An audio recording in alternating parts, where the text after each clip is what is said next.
Pelo sinal da Santa Cruz, livrai-nos Deus, nosso Senhor, dos nossos inimigos, em nome do Pai, e do Filho e do Espírito Santo. Amém.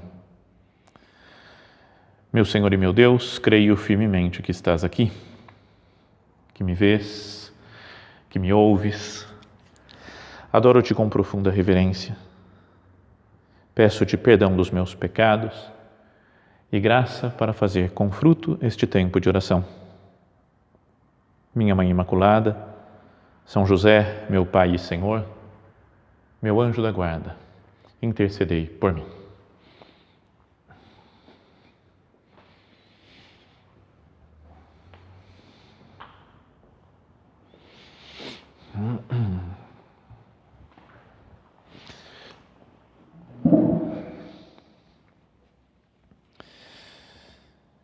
A história do povo de Israel, que é o que aparece na Bíblia, na história da salvação, acho que é muito conhecido por todos.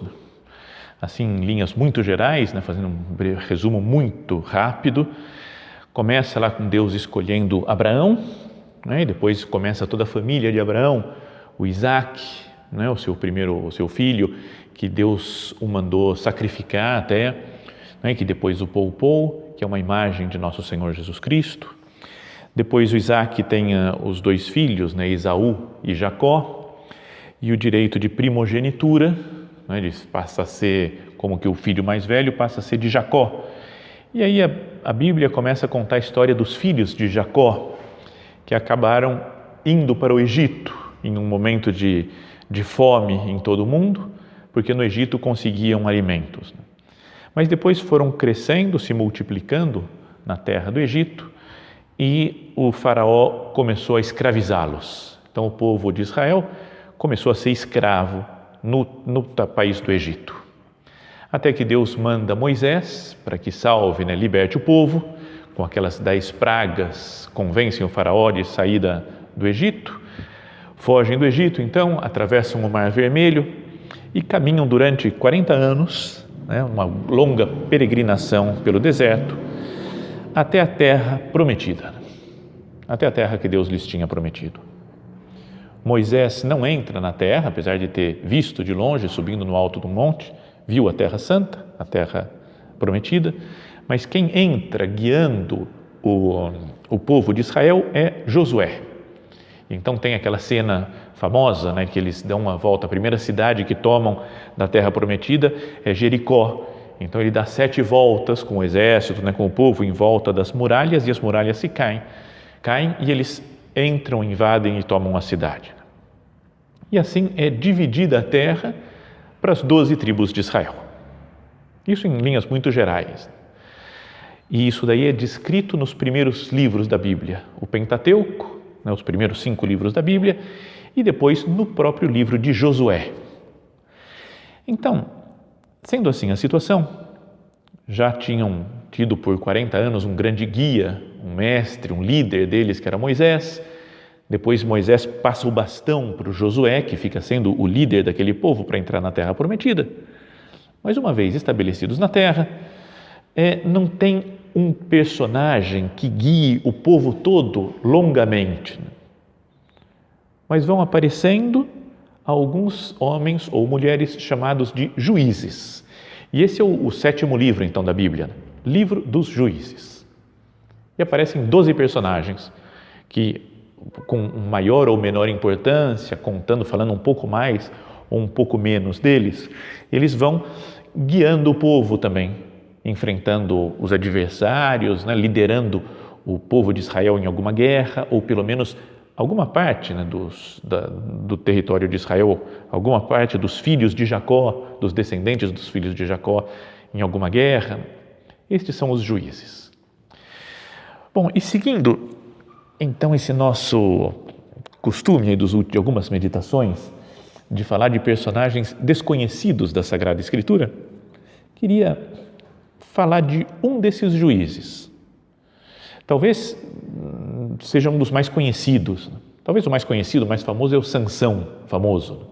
Tem outros que são, por exemplo, a Débora, ou então o Gedeão, que também tem papéis importantes, como juiz de Israel. Mas esse daqui que eu queria falar hoje é sobre o Jefté. Pode ser que alguns de vocês conheçam, já tenham escutado a história desse homem. E ela é contada em 2 capítulos do livro dos Juízes, o capítulo 11 e capítulo 12.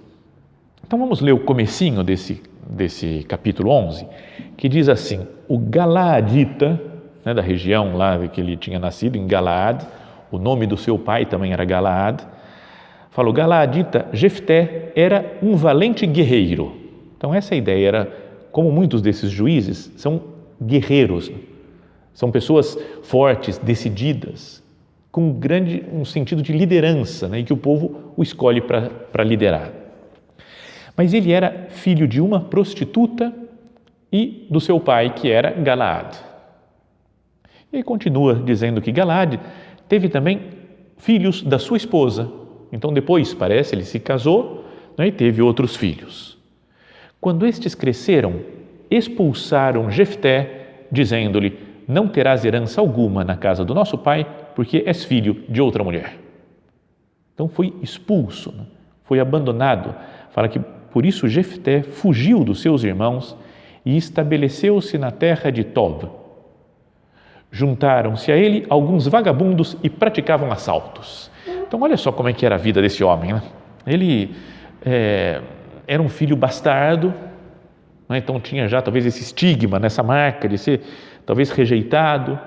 Depois, quando seus irmãos, filhos do mesmo pai, Galaad, crescem, o expulsam de casa: você é filho de outra mãe, não queríamos saber de você aqui, e o expulsam do território deles.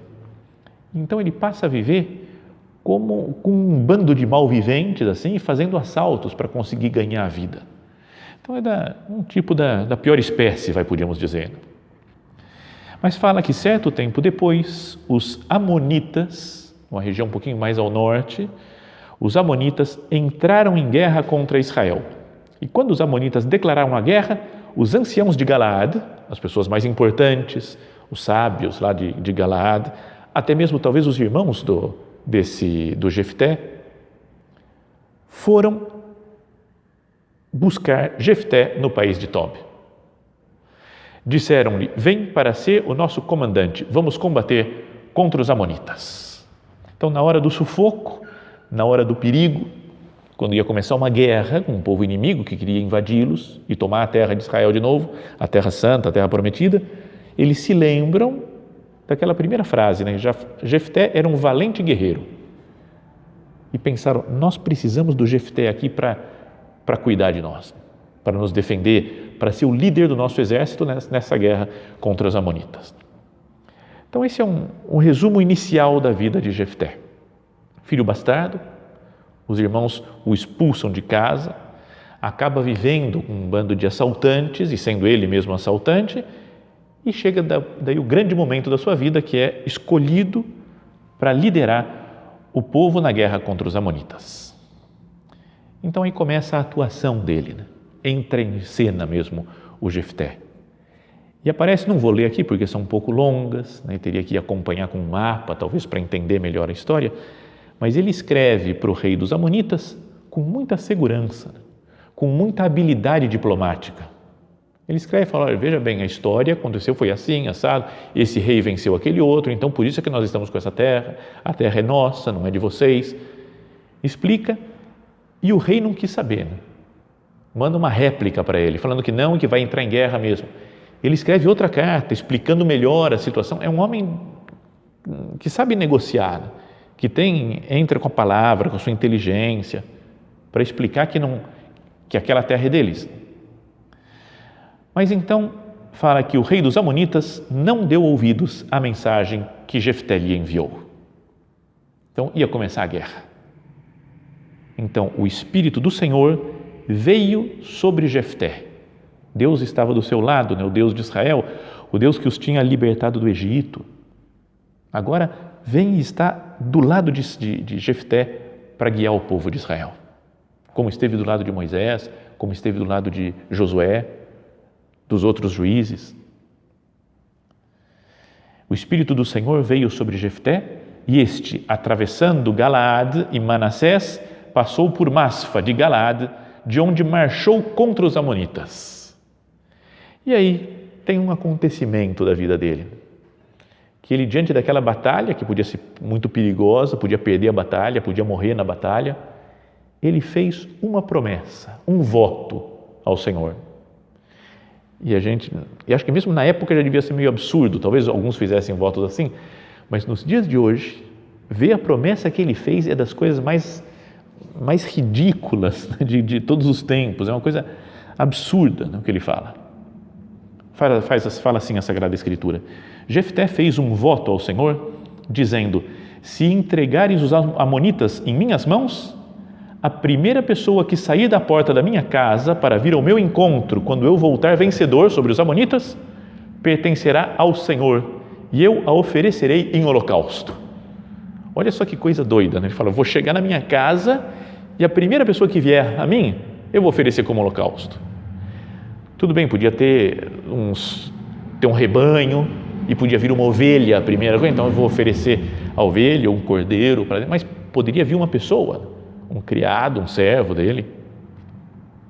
Bom, essa foi a promessa. Jefté passou as terras dos amonitas para combater contra eles e o Senhor entregou-os em suas mãos. Uma vitória esmagadora.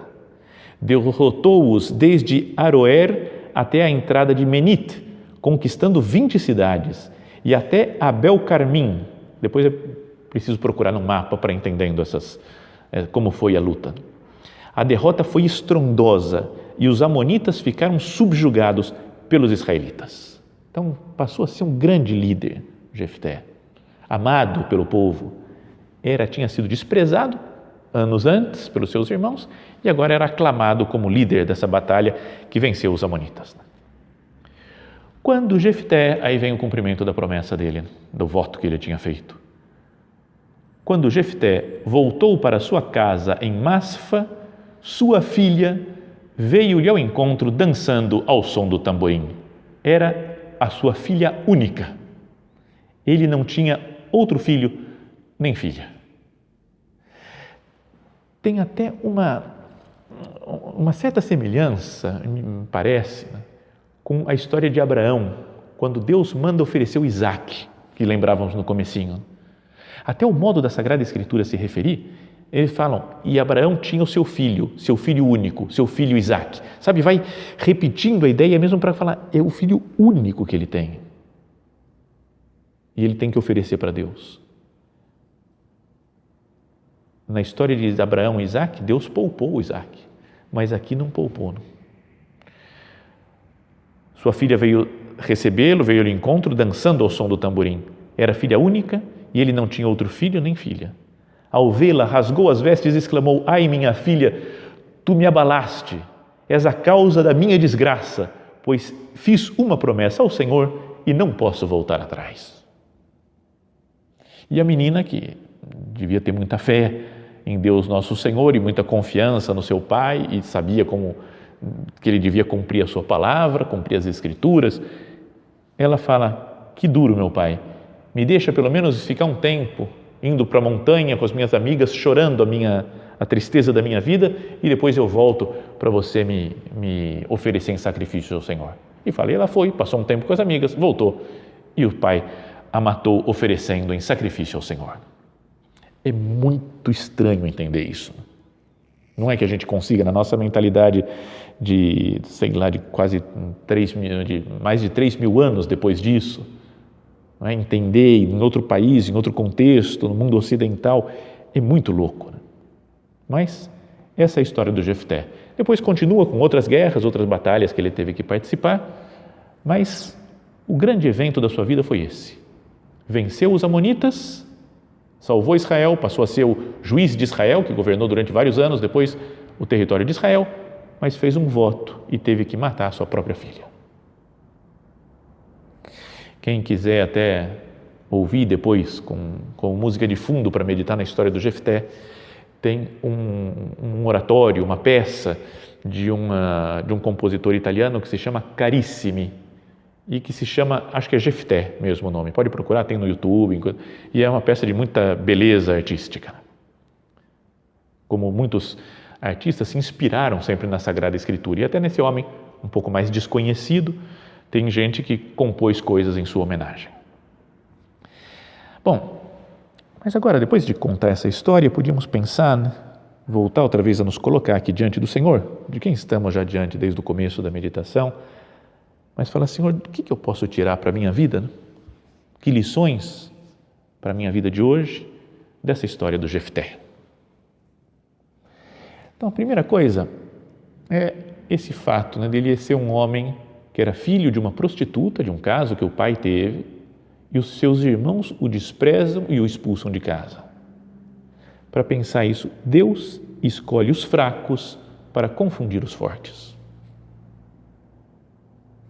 Deus escolhe pessoas que não têm nenhuma valia, às vezes, para mostrar o seu poder, a sua força. Para começar, o povo de Israel escolheu Abraão, que era casado com uma mulher que era Sara, que era estéril.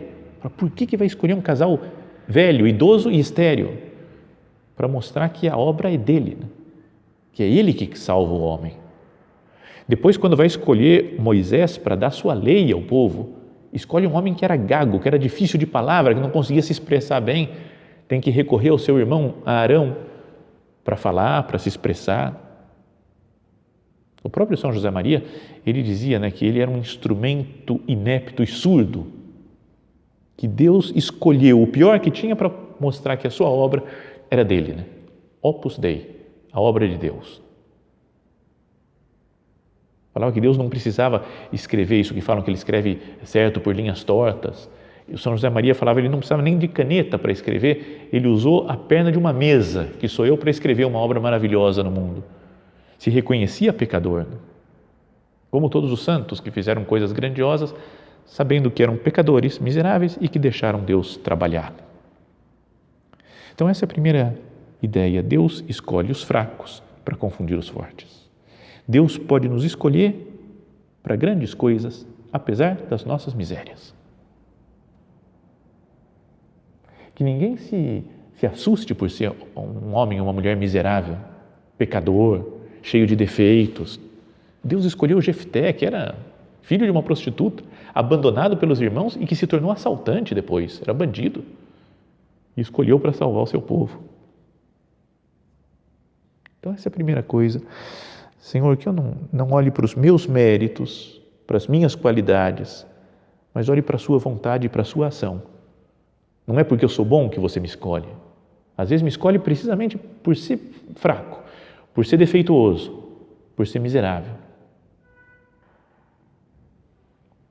Essa é uma primeira coisa para pensar. Uma outra ideia é nos colocar na situação dos irmãos do Jefté, né? Será que eu não faço o papel deles de vez em quando? Quando eu desprezo, quando eu afasto do meu convívio pessoas que têm um estigma também, né? Segundo o meu modo de ver. Por isso os irmãos falam, você não é filho da nossa mãe, então sai, vai fora, vai embora. Você não vai ficar com a herança do nosso pai. Senhor, perdão pelas vezes que eu desprezo as pessoas que são meus irmãos também. Todas as pessoas pertencemos à raça dos filhos de Deus, mas às vezes desprezamos alguém pela raça dele, né, por exemplo. Porque ele é negro, ou porque ele é branco, ou porque ele é japonês, ou porque ele é americano, ou porque ele é argentino. Não gosto, não, porque ele é paulista. Não, ele não é carioca. Vixe, carioca não, é baiano. A gente pode ter os nossos racismos, né? E olho com certo desprezo por uma pessoa, porque ele é burrinho. Eu falei, burrinho, essa daí não tem muita inteligência, então eu nem escuto muito, deixo de lado. Ou pela religião diferente, não é católico, se não é católico, não.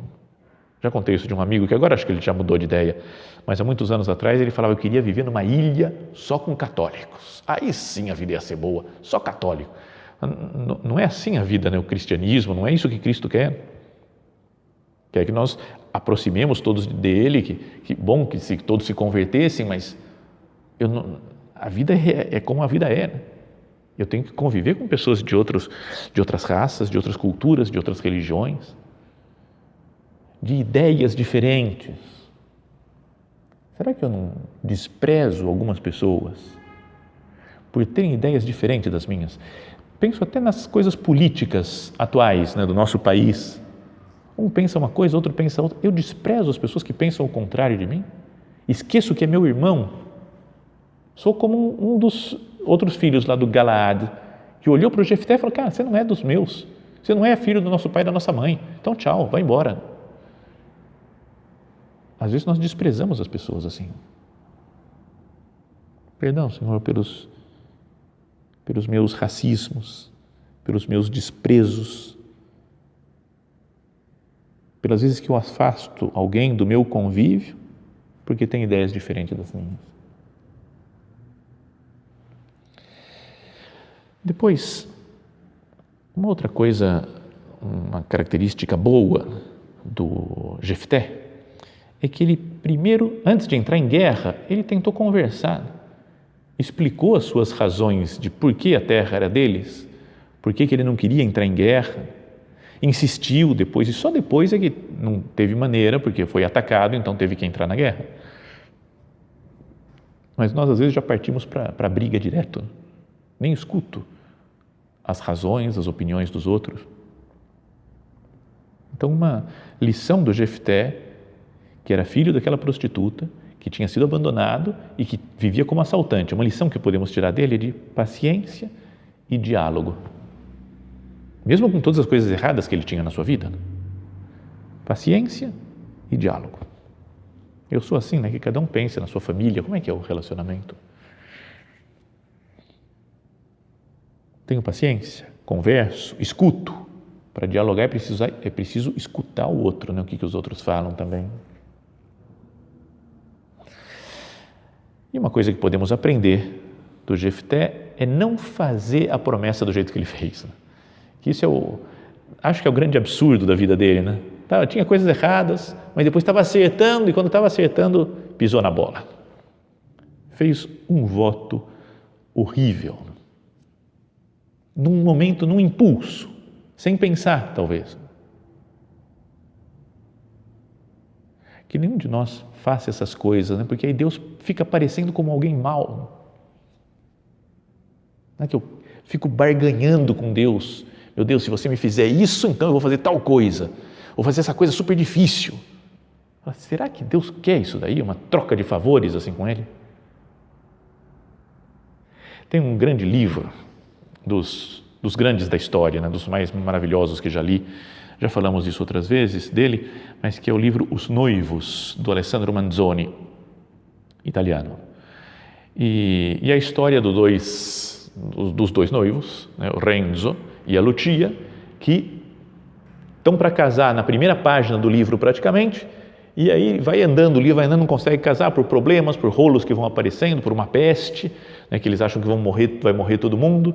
É muito mais grave do que acho que é da época da peste negra, também, talvez na Europa, e depois é muito mais grave do que a nossa, que estamos vivendo agora, mas que depois eles, no meio do caos, um momento lá, a Lucia fala: se der certo tal coisa, eu faço a promessa de não me casar. Então você fica triste, porque a coisa vai dar certo, então você fala: pô, eles querem casar na primeira página, o livro tem 1000 páginas mais ou menos, eles não conseguem. Mas foi uma promessa meio doida, meio louca também dela. Prometo não me casar se acontecer tal coisa. Às vezes a gente pode fazer isso. Né? Um comentarista dessa cena do Evangelho, desse livro dos Juízes, falava assim: o voto precipitado de Jefté trouxe-lhe um pesar indizível. No calor da emoção ou da agitação pessoal, é fácil fazer promessas tolas a Deus.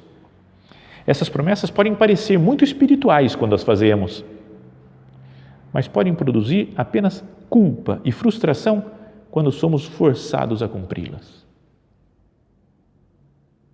Não é? Quem de nós não fez essas coisas já de fazer uma promessa para Deus, depois ter que pedir para alguém, né? Um padre, será que eu tenho que cumprir isso? Porque foi, meu Deus, e agora como é que eu estou? Como é que eu fui fazer um negócio desse? Fazer barganhas espirituais traz apenas decepção, diz esse autor. Que eu não fique fazendo esses jogos, nessas barganhas com Deus. Mas uma coisa boa, uma lição boa que podemos aprender do Jefté é que ele é um homem de palavra, o homem da palavra. Ele quando é chamado para liderar o povo contra os amonitas, ele fala, eu vou, faz uma espécie de contrato, quase que uma consagração dele como líder do povo, e ele, de fato, continua sendo sempre líder do povo. Ele tem a palavra para conversar com o rei dos amonitas primeiro, antes de entrar na guerra, e depois tem a palavra de cumprir o voto que ele fez, mesmo que lhe custe a vida. Então é um homem de palavra, que sabe conversar e que assume as coisas que diz. Faz aquilo que prometeu.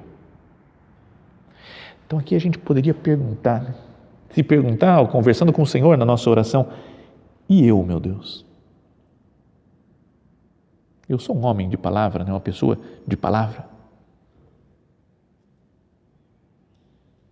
Numa época de tanta, sei lá, de tanta mentira, de tantas fake news, de tanta enganação,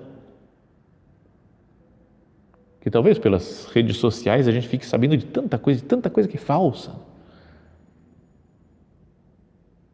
Eu sou um homem de palavra, uma pessoa de palavra. O Jefté é o oposto de tudo isso, né? Ele dá a palavra e vai até o fim. Deu a palavra que ia entrar em guerra, foi. Trabalha com a sua palavra para convencer o rei dos amonitas. Depois dá a palavra que vai fazer o voto, que vai matar a primeira pessoa que aparecer quando ele chegar em casa, e de fato mata.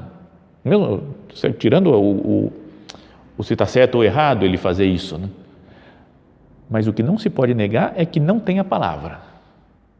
É um homem decidido. O que ele fala, ele faz. Então pensemos no nosso mundo, né? Na nossa sociedade, na política, por exemplo. Tantos que falam e tantas promessas e na prática não fazem nada, mentem descaradamente, né? Essa facilidade que tem hoje de ver escritos da pessoa anteriores ou filmes ou imagens, né? Vídeos do que ela falou no mês passado, agora está dizendo o oposto. Não vou entrar em casos concretos, porque cada um de nós sabe milhares desses, né, que tem no mundo político. Mesmo nas famílias, na nossa família, quanto uso ruim da palavra, né? Palavra para ofender, quantas infidelidades, penso nas infidelidades conjugais, né? Um homem e uma mulher que diante do altar prometem um amor eterno, até que a morte nos separe, e depois trai por pensamentos, por palavras, por obras, por não sermos pessoas de palavra.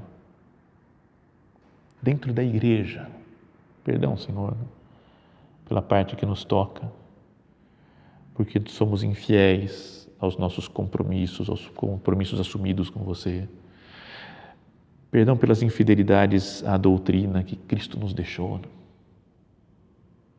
Perdão pelas infidelidades porque pregamos, né? A vida dos padres é dura nesse sentido, porque a gente prega o tempo todo, né? Falando de Cristo, falando da beleza das virtudes, falando de ter uma vida moral correta, e eu tenho a obrigação depois de me comportar de acordo com aquilo que eu falo. E como é difícil às vezes, Senhor.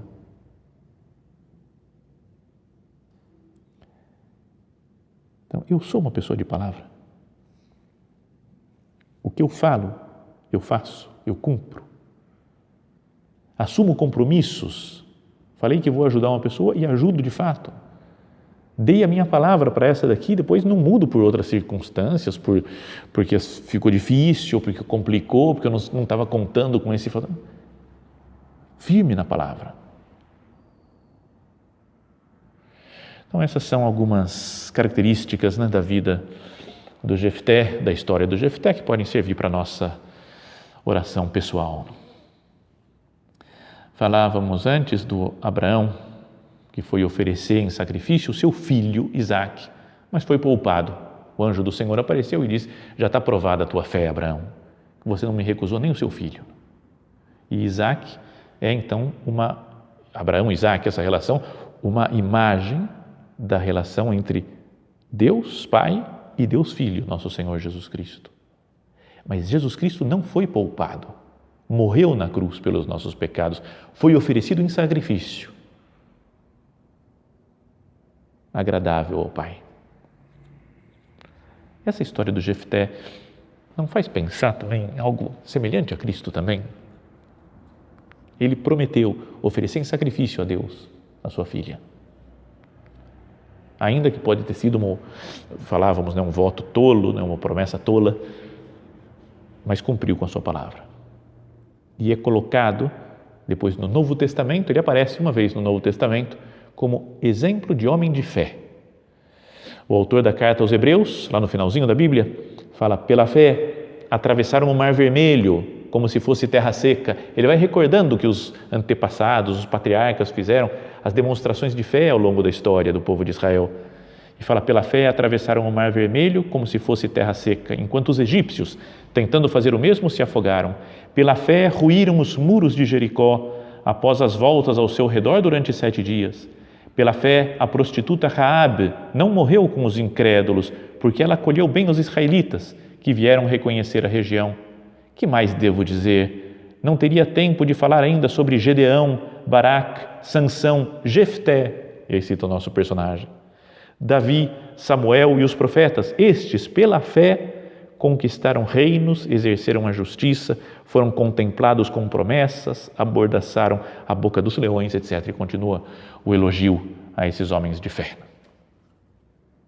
Fez uma promessa a Deus e cumpriu, porque tem fé, porque tem fidelidade à palavra dada a Deus. Então, vamos terminando a nossa meditação, olhando, por exemplo, o grande exemplo de fé da história, que é Maria Santíssima, nossa mãe. Ela também deu a palavra para Deus nosso Senhor. Faça-se em mim segundo a tua palavra.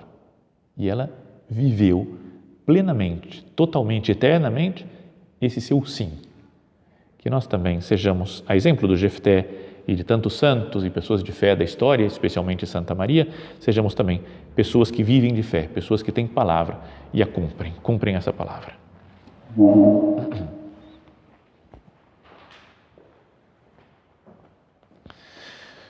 Dou-te graças, meu Deus, pelos bons propósitos, afetos e inspirações que me comunicaste nesta meditação. Peço-te ajuda para os pôr em prática. Minha Mãe Imaculada, São José, meu Pai e Senhor, meu anjo da guarda, intercedei por mim.